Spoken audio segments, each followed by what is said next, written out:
খারাপ নিয়ে আজকে মহাদেবের মাথায় জল ঢালতে গেলাম। আজকে যেহেতু শ্রাবণ মাসের ৩য় সোমবার, তাই ভাবলাম একবার মন্দিরে গিয়ে মহাদেবের মাথায় জল ঢেলে আসি। কিন্তু মেয়ের শরীরটা একটু খারাপ লাগছিল, ব্যথা হচ্ছিল, কান্নাকাটি শুরু করেছিল, তাই মন্দিরে যেতে একটু দেরি হয়ে গেছিলো। আর একটু দেরি হলেই বন্ধ হয়ে যেত। ব্রাহ্মণ ঠাকুর দরজাটা লাগিয়ে চলে যাচ্ছিল, তারপরে আমাকে দেখে আবার মন্দিরটা খুলে পুজো করে দিল। আমিও পুজো করলাম। তো যাই হোক, এটা আমি রান্নাবান্না থেকেই শুরু করেছিলাম। কি কি রান্না করব সব কেটে ধুয়ে পরিষ্কার করে নিয়েছি। এখানে আলু আছে, পেঁপে আছে, গাজর আছে, কুমড়ো আছে, সারু আছে। তো সারুটাই প্রথমবার এলো বাড়িতে। তো যাই হোক, আর এখানে আমি উচ্ছেগুলো কেটে নিয়েছি ভাজবো বলে। আর এখানে পুঁইতাটা কেটে নিয়েছি, ওইটা আমি সবজি তরকারিতে দিব। আর একটা টমেটো করব। তো যাই হোক, এখানে আমি কুমড়োটা ভেজে নেব। তো সবজি তরকারিটা করার জন্য আমি সব রকমের সবজিগুলোকে আগে ভেজে নেব, তারপর রান্না করব। যেহেতু আজকে নিরামিষ রান্না করছি, পেঁয়াজ আরও ফেলবো না। নিরামিষ খাবো বলে নিরামিষ রান্না করছি। তাদের জন্য ডিম করব। মেয়ে তো নিরামিষ খাবে না, আর বড় খাবে না, তাদের জন্য ডিম করব।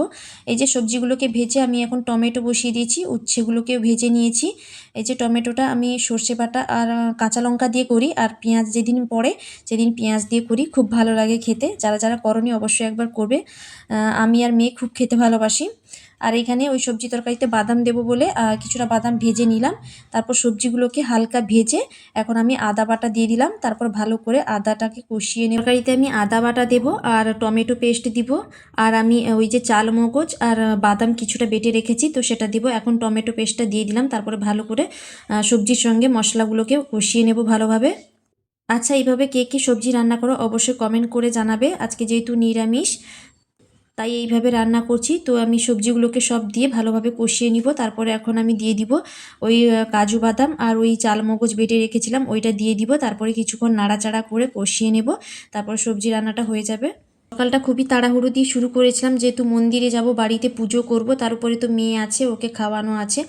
কিছু টাইমে করতে পেরেছিলাম, কিন্তু এই যে শেষে মন্দিরে যাওয়ার আগে মেয়ের একটু শরীরটা খারাপ লাগলো, ও কান্নাকাটি শুরু করছিল, তাই মন্দিরে যেতে দেরি হলো।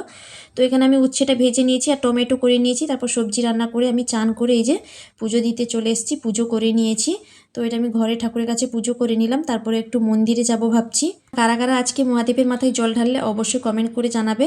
আমার দিনটা খুব ভালো কাটুক মহাদেবের আশীর্বাদে, তো এই কামনা করি। এখন মন্দিরে চলে এসেছি।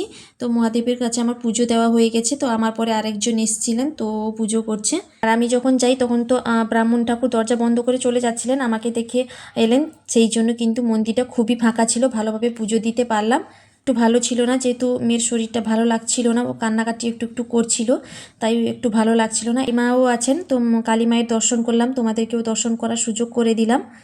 দরজাটা বন্ধ ছিল, তাই একটু হালকাভাবে খুলে প্রণাম করলাম আর একটু ভিডিও করে নিলাম। তো দরজাটা আমি ভালো মতো খুলিনি, যেহেতু বন্ধ করে দিবে এক্ষুনি। এই যে মেয়ে এখানে ফুল দেখে নেবে বলে কান্না করছে, তো এই ফুলগুলো নেবে। যাই হোক, তারপরে আমরা রুমে চলে এসেছিলাম। তো ভিডিওটা কেমন লাগলো অবশ্যই সবাই কমেন্ট করে জানাবে, আর ভালো লাগলে একটা লাইক কমেন্ট করে দিবে। টাটা।